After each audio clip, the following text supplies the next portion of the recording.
ಹೇಗಿದ್ದೀರಾ? ನಾನು ನಿಮ್ಮ ಪ್ರೀತಿಯ ಸ್ಮಿತಾ. ನನ್ನ ಸ್ಮಿತಾ ಶೆಫ್ ಚಾನಲ್ಗೆ ಸ್ವಾಗತ. ಇವತ್ತಿನ ವಿಡಿಯೋದಲ್ಲಿ ನಾನು ಸೂಪರ್ ಆಗಿರುವಂತಹ ಒಂದು ಚಿಕನ್ ಗ್ರೇವಿ ಮಾಡಿದ್ದೆ ಫ್ರೆಂಡ್ಸ್. ಆ ವಿಡಿಯೋನ ಎಲ್ಲ ನೋಡ್ಕೊಂಡು ಬರೋಣ, ಬನ್ನಿ. ಮೊದಲಿಗೆ ನಾನು ಒಂದು 5 ಸ್ಪೂನ್ ಅಷ್ಟು ಆಯಿಲ್ ಹಾಕೊಳ್ತಾ ಇದ್ದೀನಿ. ಒಂದು ಅಂದಾಜಿಗೆ ನಾನು ಹಾಕೊಳ್ತೀನಿ. ನಿಮ್ಗೆ ಎಷ್ಟು ಬೇಕಷ್ಟು ಹಾಕೊಳ್ಳಿ. ಆಯಿಲ್ ಕಮ್ಮಿ ಬೇಕಿದ್ರೆ ಕಮ್ಮಿ ಹಾಕೊಳ್ಳಿ. ಆಮೇಲೆ ನಾನು ಜಜ್ಜಿ ಪುಡಿ ಮಾಡಿ ಇಟ್ಕೊಂಡಿರುವಂತಹ ಚಕ್ಕೆ ಲವಂಗ ಹಾಕ್ತಾ ಇದ್ದೀನಿ. ನಂತರ 2 ಆನಿಯನ್ ಹಾಕಿದ್ದೀನಿ. ಚೆನ್ನಾಗಿ ಫ್ರೈ ಮಾಡ್ಕೊಳ್ಳಿ ಒಂದು 2 ಮಿನಿಟ್ಸ್. ಆಮೇಲೆ ಶುಂಠಿ ಬೆಳ್ಳುಳ್ಳಿ ಅದನ್ನು ಕೂಡ ನಾನು 1 ಇಂಚಷ್ಟು ಶುಂಠಿ ತಗೊಂಡು ಒಂದು 7-8 ಅಷ್ಟು ಬೆಳ್ಳುಳ್ಳಿ ತಗೊಂಡು ಜಜ್ಜಿ ಹಾಕೊಂಡಿರುವಂಥದ್ದು ಫ್ರೈ ಮಾಡಿ. ಮತ್ತೆ ಚಿಕನ್ ಒಂದು ಅರ್ಧ ಕೆಜಿ ಚಿಕನ್ ತಗೊಂಡಿದ್ದೀನಿ ನಾನು. ಅದನ್ನು ಕೂಡ ಹಾಕಿ ಚೆನ್ನಾಗಿ ಫ್ರೈ ಮಾಡ್ಕೊಳ್ತಿದ್ದೀನಿ. ಎಲ್ಲವನ್ನು ಕೂಡ ಒಂದು 2 ನಿಮಿಷ ಫ್ರೈ ಮಾಡ್ಕೊಳ್ಳಿ ಚೆನ್ನಾಗಿ. ನಂತರ ನಾನು ಒಂದು ಅರ್ಧ ಸ್ಪೂನ್ ಅಷ್ಟು ಟರ್ಮರಿಕ್ ಪೌಡರ್ ಹಾಕೊಂಡಿದ್ದೀನಿ. ಮತ್ತೆ 2 ಟೊಮೊಟೊ ಹಾಕೊಳ್ತಾ ಇದ್ದೀನಿ. ಟೊಮೊಟೊ ಕೂಡ ಒಂದು 2 ನಿಮಿಷ ಫ್ರೈ ಮಾಡಿ ಚೆನ್ನಾಗಿ.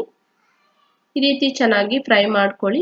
ನಂತರ ಸಾಲ್ಟ್ ಒಂದು 2 ಸ್ಪೂನ್ ಅಷ್ಟು ಸಾಲ್ಟ್ ಹಾಕೊಳ್ತಾ ಇದ್ದೀನಿ. ನೀವು ನೋಡ್ಕೊಂಡು ಹಾಕೊಳ್ಳಿ. ನಿಮ್ಗೆ ಎಷ್ಟು ಬೇಕು ಅಷ್ಟು ಸಾಲ್ಟ್ ಎಲ್ಲ ನೀವು ಟೇಸ್ಟ್ಗೆ ತಕ್ಕಂತೆ ಹಾಕೊಳ್ಳಿ. ಅದನ್ನು ಹಾಕಿ ಫ್ರೈ ಮಾಡಿದ ನಂತರ ನಾನು ಪುದೀನ ಹಾಕೊಳ್ತಾ ಇದ್ದೀನಿ. ಸ್ವಲ್ಪ ಪುದೀನ ಹಾಕೊಳ್ತಾ ಇದ್ದೀನಿ ನಾನು.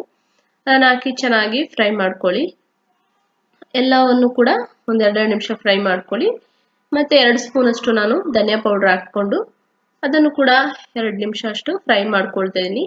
ನೋಡಿ, ಈ ರೀತಿ ನೀಟಾಗಿ ಫ್ರೈ ಮಾಡ್ಕೊಳ್ಬೇಕು ನೀವು.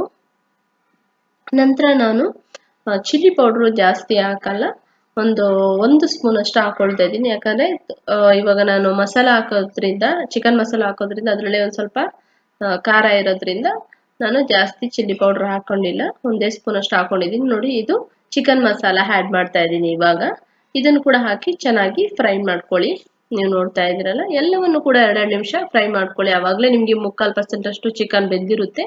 ನೀಟಾಗಿ ಈ ರೀತಿ 2 ನಿಮಿಷ ಫ್ರೈ ಮಾಡ್ಕೊಂಡಾದಂತ ನಿಮಗೆ ಎಷ್ಟು ಬೇಕು ಅಂದ್ರೆ, ನಿಮಗೆ ಸ್ವಲ್ಪ ಸಾಂಬಾರ್ ತರ ಬೇಕಿದ್ರೆ ಸ್ವಲ್ಪ ನೀರು ಜಾಸ್ತಿ ಹಾಕೊಳ್ಳಿ. ಇಲ್ಲಾಂದ್ರೆ ನಿಮಗೆ ಗ್ರೇವಿ ತರ ಬೇಕಿದ್ರೆ ಈ ತರ ಹಾಕೊಳ್ಳಿ. ನಾನು ನಾರ್ಮಲ್ ಆಗಿ ಮೆಜರ್ಮೆಂಟ್ ಇಲ್ದೆ ಹಾಕಿದ್ದೀನಿ. ನಿಮ್ಗೆ ಎಷ್ಟು ಬೇಕೋ ಆ ತರ ಹಾಕೊಳ್ಳಿ. ಮತ್ತೆ ಕೊತ್ತಂಬರಿ ಲಾಸ್ಟಿಗೆ ಉದುರಿಸಿ ಚೆನ್ನಾಗಿ ಸ್ವಲ್ಪ ಆಯಿಲ್ ಬಿಟ್ಕೊಳ್ಳೋರ್ಗು ಈ ರೀತಿ ಕುದಿಯಕ್ಕೆ ಬಿಟ್ಟು. ನೋಡಿ, ಇವಾಗ ಗಟ್ಟಿ ಆಗಿದೆ, ರೆಡಿ ಆಗಿದೆ ನೋಡಿ ಗ್ರೇವಿ. ಇದು ಚಪಾತಿ, ಪೂರಿ ಮತ್ತೆ ಪರೋಟ, ಈ ರೀತಿ ಮುದ್ದೆ ಕೂಡ ಮತ್ತೆ ಬಿಸಿ ಅನ್ನ ಕೂಡ ತುಂಬಾ ಚೆನ್ನಾಗಿರುತ್ತೆ. ನಾನು ಪರೋಟ ಮಾಡ್ಕೊಂಡಿದ್ದೀನಿ ನೋಡಿ, ರೀತಿ ಪರೋಟ ಮಾಡ್ಕೊಂಡಿದ್ದೀನಿ. ಇವಾಗೆಲ್ಲ ಟೇಬಲ್ ಅಲ್ಲಿ ರೆಡಿ ಮಾಡ್ಕೊಂಡಿದ್ದೀವಿ. ನೀವು ನೋಡ್ತಾ ಇರ್ಬೋದು ಗ್ರೇವಿ ಯಾವ ರೀತಿ ಬಂದಿದೆ ಅಂತ ಹೇಳಿ.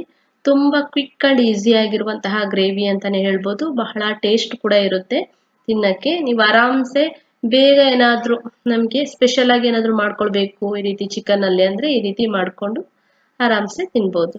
ಐ ಹೋಪ್ ಈ ವಿಡಿಯೋ ಎಲ್ಲರಿಗೂ ಇಷ್ಟ ಆಗಿದೆ. ಏನ್ ಮಾಡ್ಬೇಕು ಅಂತ ಗೊತ್ತಲ್ಲ, ಲೈಕ್ ಮಾಡಿ, ಶೇರ್ ಮಾಡಿ, ಸಬ್ಸ್ಕ್ರೈಬ್ ಮಾಡಿ. ಅದೇ ರೀತಿ ನನ್ನ ಪ್ರೀತಿಯ ಧನ್ಯವಾದಗಳು.